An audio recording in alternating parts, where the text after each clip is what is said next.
Бәріңе сәлем. Мен бүгін сіздерге «Сен менің қазынамсың» деген фильмді қысқаша айтып беретін болам. Взвалил на свои плечи отсталого ребенка. Соберись, у тебя еще много дел. Менеджер Жетчик, әртіс қыздарының біреусі тағы да кешігіп жатқан үшін қатты ашулы. Ал қалғандары жігіттің көлігінде темекі шегіп отыр. Тағы да бірнеше уақыт өткен соң жігітке полициядан қоңырау шалды. Джион өзінің әртіс көлігімен жүргенде аяғы тайып қайтыс болған екен. Ендігі полицейлер жігітке әйелдің жеке заттарын оның туыстарына табыстаңызшы деп өтінді. Алайда әйелдің жақындарынан тек қана 7 жасар қызы бар екен. Ал телефонын қарағанда бастығынан басқа ешкім хабарласпаған және бастығының атын сасыған боқ деп жазып қойған екен. Сонда жігіт Джуйонды өлместен бұрын қарызымды төлемеді деп кінәлайды. Сөйтіп дереу әртіс қыздың үйіне келді. Айналаның барлығы шашылған, әрі өте лас. Күтпеген жерден дәретханадан кішкентай қыз шықты және жүргенде қабырғаны сипап жүреді екен. Қыз келген қонаққа мүлдем назар аудармады. Жай ғана өзінің булкасын алып, үстелдің астына кіріп жей бастады. Сонда Жетчи қызға кішкентай бәле деп айтты. Себебі ол жігітпен тіпті амандаспады да. Болмағасын жігіт үйдің ішін тінтей бастады. Осылайша өзіне ақша немесе бағалы бір зат тапқысы келді. Жетчи қыздың өзіне мүлдем назар аудармағанына қатты таң қалды. Жігіт тіпті қорыққаннан қыздың бейнесі айнадан көріне ме екен деп тексеріп алды.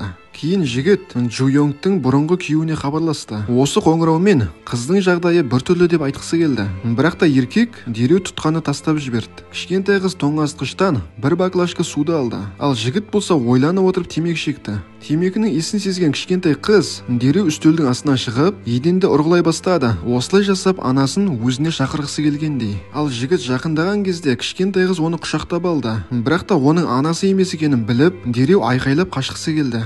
Осы кезде аяқ астынан пәтер иесі есікті тоқылдатып тұр. Ал сосын ішке де кірді.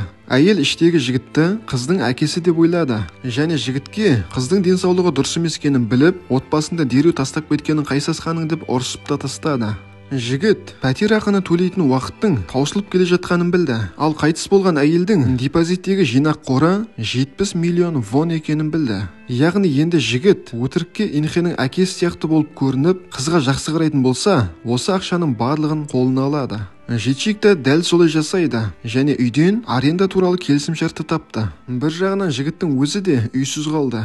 Ол досына сенгеннің кесірінен өзіндегі барлық ақшаны жоғалтты және қарызға әбден кіріп кеткен. Енді жігіттің кішкентай Энхе отырған пәтерге барудан басқа амалы жоқ. Кішкентай қыз тағы да анам келген шығар деп үміттеніп қалды. Бірақ та ұстап қараса, тағы да еркектің аяқ киімі екен. Ал сосын қыз үстелдің астына кіріп, тағы да бір бөлке нанын жеп жатыр. Жетчик не болып жатқанын толықтай түсінбей, қызға қарай айқайлай берді.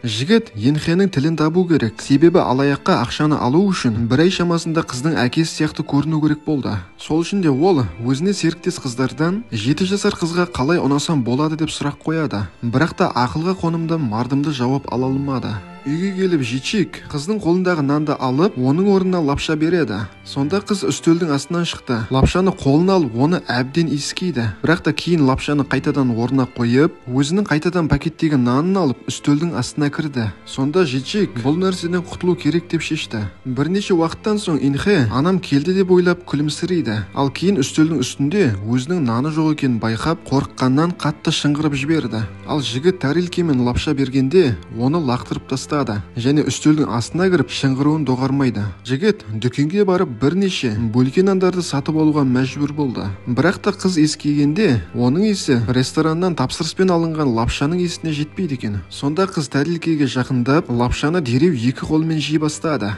Бұл тамақтың дәмі қызға қатты ұнап жатыр. Ал Жетчикке бөлке нанды жеуге тура келді. Тәрелкедегі бүткіл тамақты жеп болып, Инхе қабырғалардың барлығын бүлдірді. Осыдан кейін жуынатын бөлмеге келіп, жігіттің сақал қыратын пенасын тауып, жуынатын бөлменің де өзінің үстінде көпіртіп шықты.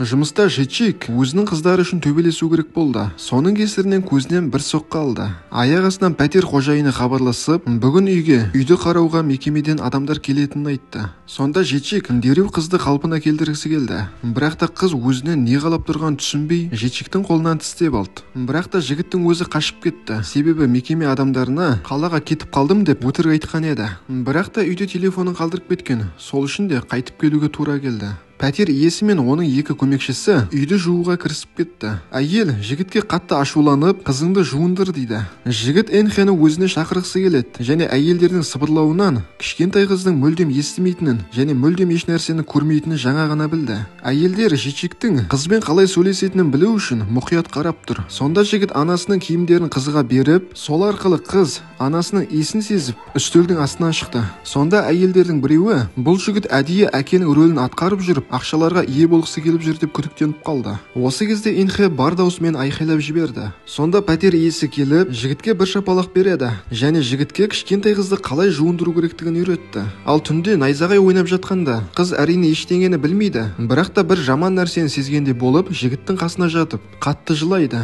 Кенеттен қыз тынышталып қалды. Жігіт қараса, денесі қатты қызып тұр екен. Осылайша түннің ортасында Жичик ауруханаға жол тартты. Бірнеше уақыт өтті. Анасының киімі иістеніп кеткен. Бірақ та Энхе ол киімді жууға бермейді. Жігіт кішкентай қызды көзі көрмейтіндердің сабағына әкелді. Бірақ та қыз сабақ үстінде үнемі айқайлап, жан-жағындағының барлығын қиратып отыр. Ал кейінірек педагог жігітке көзі мен құлағы қатар жұмыс жасамайтын балаларға сабақ беретін бағдарлама бізде жоқ. Бірақ та көзі көрмейтіндер мен құлағы естімейтіндердің сабағына алма-кезек апарып отсаңыз болады дейді. Сонда жігіт сұрақ қойды. Егер де мұғалімнің жасаған жесттарын бала көрмесе және мұғалімнің айтқан сөздерін естімейтін болса, ол қалай үйренеді дейді. Бірақ та педагог тарапынан бұл сұраққа жауап болмады. Жичик кішкентай қызды хат жазуға үйрету үшін пластикалық әріптерді сатып алды. Бірінші болып қызға ең оңай деген әріптерді ұстатты және дәл сол әріптерді қыздың алақаны сипалап отырып көрсетті. Ал соңында қызға дәл сол әріпті қаншама әріптердің ішінен тауып ал деп тапсырма берді. Әрине басында оңай болмады. Бірақ та Энхе соңында сол әріпті тапты. Ал сыйақы ретінде нанның бір бөлігін беріп отты. Ал енді осы екі әріпті бірінен кейін бірін жазу керек. Ал кішкентай қыз өзінің дұрыс жауап бергенін сезіну үшін Жичик әрдайым қуанып оның екі бетінен ұстайды. Ендігі қызға берілген тапсырма әке деген сөзді жазу керек. Бірақ та қыз әкенің не екенін білмейді. Нан деп жазып қойды және қолына екі нанды алып балконға келіп жеп отыр. Булки она явно любит больше, чем папу.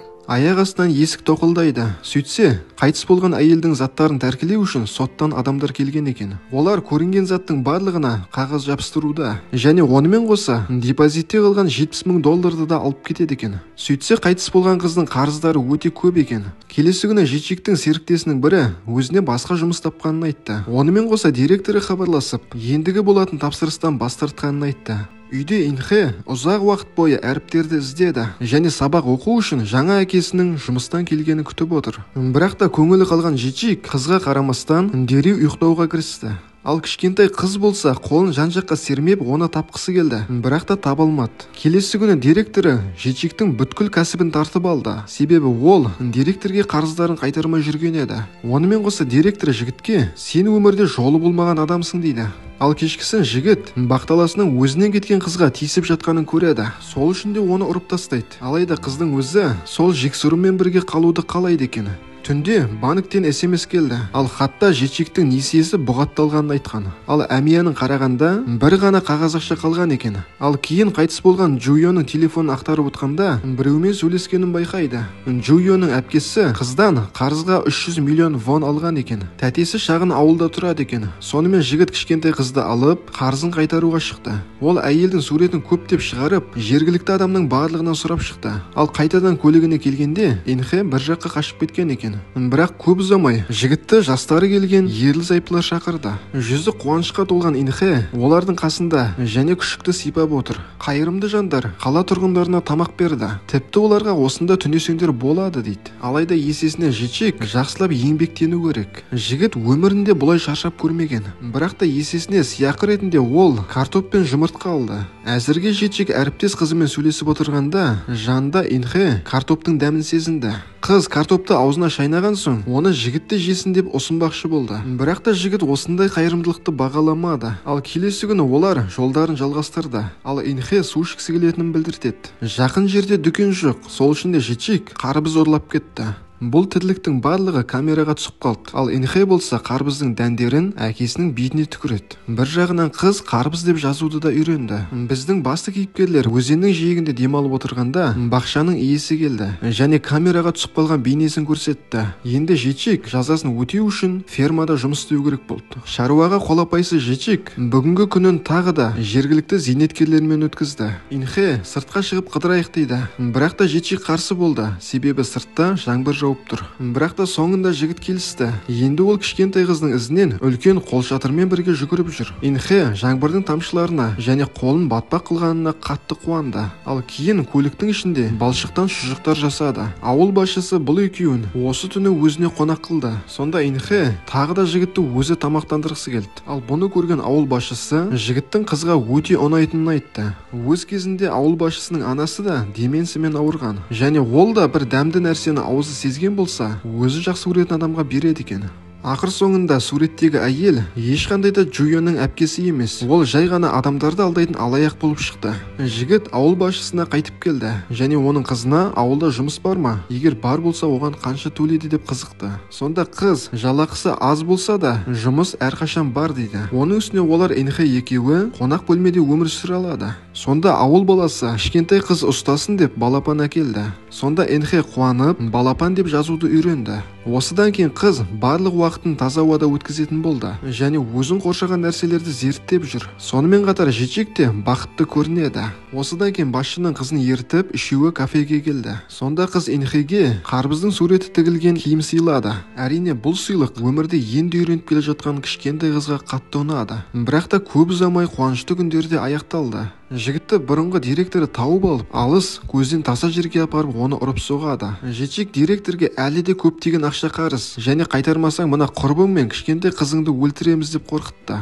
Ал әзірге 2 миллионға бағалап, оның көлігін алып кетті. Ал қалғандарын бір аптаның ішінде табу керек. Әзірге жігіт үйде болмағанда, ауыл басшысы Инхэні бір жерге алып кеткен екен. Бірақ та алаңдайтындай ештеңе жоқ. Олар жай ғана таза ауаға демалуға шыққан. Жечик ауыл басшысының ақшаны қайыққа тығып жүргенін біледі. Бірақ та жігіт ақшаға мүлдем тиіспеді. Түнде қыз әкесінің бетіндегі жараны байқап, ол жерге үрлеп жатыр. Сонда Жечик бұл тірлікке қатты жылап жіберді және дереу көз жас деген сөзді қолына жазып үйретті. Таңертең қонақ бөлмеде олар жоқ екен. Вокзалда жігіт кішкентай қыздың әкесін кездесуге шақырды. Бірақ та қыздың шынайы әкесімен кездескенде оның қалайтыны тек бір-ақ нәрсе: мені мазаламаңдаршы деп тіпті тізерлеп сұрады. Жексұрын әке қызын қуып жетіп, оған ойыншық сыйламақшы болды. Бірақ та қыз ондай нәрсеге қызықпайды. Өзінің қазіргі әкесімен бірге кетті. Жечик, Инхэ екеуі пойызбен теңіз жағасына келді. Жүзі қуанышқа толы кішкентай қыз мәз болып, әкесі екеуі біраз демалды. Түнде Жечик кішкентай қыздың анасын есіне алды. Ал келесі күні екеуі арнайы орталыққа келді. Осы жерде Жечик қызбен қоштасу үшін қасына жақындады. Здесь тебе будет лучше, чем со мной. Ал көп ұзамай кішкентай Инхэ өзіне ең жақын адамды қолмен ұстай алмаған соң қатты алаңдады. Ол ойыншығын тастап, қабырғаны жағалап барып есікке тірелді. Инхэ әкем қайтып келеді деген үмітпен терезені қайта-қайта ұрып жылайды. Ал бұны көрген Жечик жүрегі шыдамай қызға қайтып келді және оны қатты құшақтайды және қыз да дереу тыныштала қалды. Және жігіттің қолына көзімнен жас ақты деген сөзді жазады. Ал кейін өзінің қолымен өзінің басынан ұрады. Сол арқылы өзінің атын қалай жазылатынын білгісі келеді. Осыдан кейін қыз Жечиктің иығынан қайта-қайта түртіп, оның алақанына әке деген сөзді жазды.